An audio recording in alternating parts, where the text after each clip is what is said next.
Welcome back sa aking YouTube channel, Jeremy's TV, Manila. Anyway guys, wala nang pong bayad o libre lang. Tulong mo na lang din sa kapwa mo. Alright, thank you very much po. So ang topic natin ngayon for today's reflection o magandang balita sa araw na ito. Huwag kang padadaig sa depression o huwag papatalo sa depression. Yan.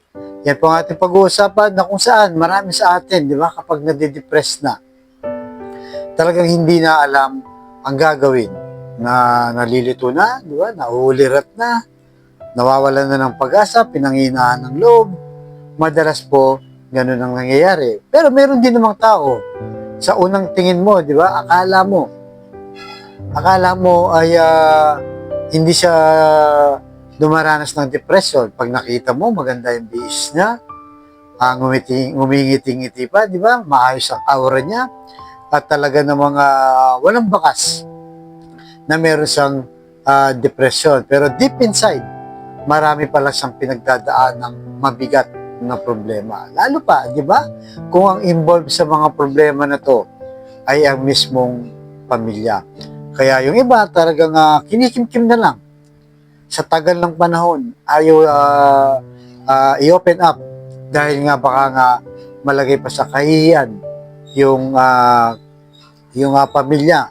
O kaya naman, di ba, iisipin mo, ano naman mapapala mo kung sasabihin mo sa ibang tao at malaman pa, imamarites ka pa, di ba?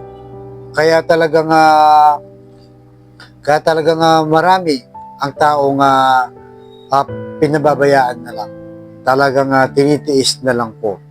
Kaya kung ikaw ngayon ay nasa dalawang tao na binanggit natin, una, di ba, yung kita mo talagang stress siya, hindi na siya makausap ng maayos, sobrang hindi niya na kayang dalhin.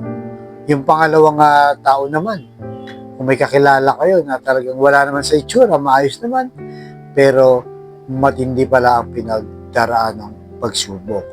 Kaya sabi sa Mateo, chapter 11, verse 28, lumapit kayo sa akin kayong lahat na nahihirapan at lubhang nabibigatan sa inyong pasanin at kayo bibigyan ko ng kapahingaan. So yun, napakalinaw po, diba? Lumapit po tayo sa Diyos.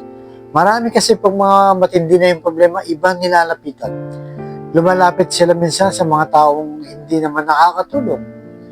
Diba? Kaya kung mapansin nyo, lalo na sa mga kalalakihan po, pag may problema, tinatawagan nyo nga kumpare o pinupuntahan. Anong advice ni kumpare? Mag-inom tayo, mawawala din yan, di ba? Ganun po nangyayari. Pero pagkatapos ng inuman, wala pa rin nangyari. Gumastos ka lang, sumakit pa ang ulo mo. Kaya sabi ng ating Panginoon Jesucristo, lumapit kayo kung nabibigatan kayo. Kasi naiintindihan ni Lord yan. Hindi lang naman siguro ito, nung sinabi ng ating Panginoon Jesus, hindi lang naman siguro ito sa pagod yung katawan. Kasi kung pagod lang yung katawan, madali lang po ang solusyon dyan. Di ba? Magpahinga ka lang, matulog kang maghapon, o kaya naman ay magpamamasahe ka, di ba, sa mga massage parlor, at marami pang pwedeng gawin. Maglibang-libang ka, tapos na po ang problema mo sa sakit sa katawan o pagod sa katawan. Pero ito spiritual at emotional na sobrang hindi mo nakikita, di ba? Na kung saan ay pagka talagang di na kaya, nakikita mo na lang na luluha. Papatak na lang ang luha ng isang tao. Na which is marami ang umiiwas niyan. Na pilit pinagtatakpan dahil sa matinding sakit sa kalooban. Lalo nga yung problema ay nagmumula sa mismong pamilya. Kaya kung may mga kakilala po kayo, bigyan nyo ng magandang payo na lumapit sa Diyos, di ba? Kasi yung iba, pagka nagigipit, di ba? Nagkakaroon ng problema, lumalapit sa patalim, di ba? O kumakapit sa patalim. Imbis na kumapit ka sa patalim, sa panalangin ka lumapit. So, wala naman pong hindi maintindihan ang ating Panginoong Yesus, di ba? Alam niya po ang karamdaman ng isang tao dahil siya mismo, mula sa langit, bumaba siya para maranasan kung ano nga ba talaga ang pakiramdam o sitwasyon ng isang tao na kung saan ay lahat yan naranasan po ng ating Panginoon Jesus. Parang magulang Di ba? Sinong magulang ang gugustuhin na kahit na yung anak ay naging pasaway, di ba? Nung makita mo nga lumuluha, nahihirapan, ayaw mo rin. Nahihirapan ka rin bilang magulang. Paano pa kaya ang ating Diyos na nasa langit, di ba? Ang ating Panginoong Yesus. Di ba? Lalo pa kung alam niya na talaga nagsisikap kang maging mabuting tao. Iniiwasan ng hindi dapat gawin, di ba? O mga masamang bisyo at mga gawain. Kaya yan po ang ating ilagay sa ating puso't isipan. Lagi pong lumapit sa ating Panginoong Yesus. Pumunta ka ng simbahan, magsimba ka, o sa kwarto mo, manalangin ka.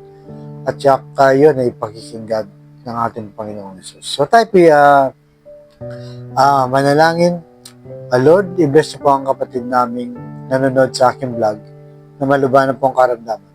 Stage 4 cancer na, Lord. Tinaningan na rin po ang kanyang buhay. Ipuin niyo po ng iyong mapagpagaling na kamay. Haplusin niyo po, tanggalin ng kanyang karamdaman.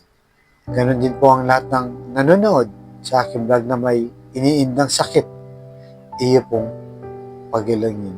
Alam naman po namin na walang imposible sa iyo kung iyong loloobin. At ganoon din po sa pamilyang dumaranas ng depresyon, mga mabibigat po na suliranin. Tulungan niyo po, Lord. Ipuin niyo kanilang puso na maging mapagkumbaba, mapagpatawad, at kumapit sa iyo, hindi sa kung kanino man, at patatagin ang kanilang pananampalataya. Ganon din po sa financial na kailangan namin lahat. Lalo na po yung mga kapatid namin walang-wala. Ultimo, pabili ng 1 kilo lang ng bigas. Pinoproblema pa kung paano po iraraos ang kanilang buong mag-anak sa maghapon. I-bless niyo po ang aming hanap buhay para may provide namin ang aming pangangailangan sa bawat pamilya. At patawarin niyo po kami sa aming mga kainahan at kasalanan. Ang lahat na itiniling namin sa matamis na pangalan ng ating Panginoong Yesus. Amen and amen. To God all be the glory. Sa ngalan ng Ama ng Panginoong Diyos Espiritu Santo. Thank you very much po.